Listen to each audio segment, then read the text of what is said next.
والله يا إخوة، والله من ترك شيئا لله وجد عوضا في قلبه وفي حياته لا يقدر قدره إلا الله. يجد الإنسان عوضا عجيبا في قلبه، راحة وسعادة وطمأنينة، ويجد بركة في حياته. وأنا دائما أقول للإخوة، إذا احتمل الأمر عندك أن ربك يريد ذلك منك ولو كان بنسبة 10%، افعل. وإذا احتمل عندك أن الله لا يريد ذلك منك ولو بنسبة 10%، اترك يا أخي،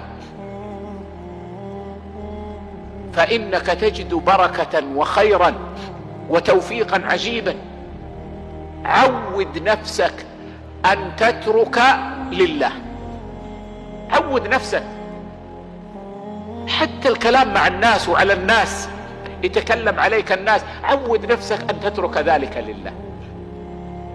لا تتكلم إلا إذا كان الدين يقتضي ذلك، أما نفسك فإنك تترك لله. ستجد من الراحة والطمأنينة والبركة والسعادة والتعويض ما لا يقدر قدره إلا الله.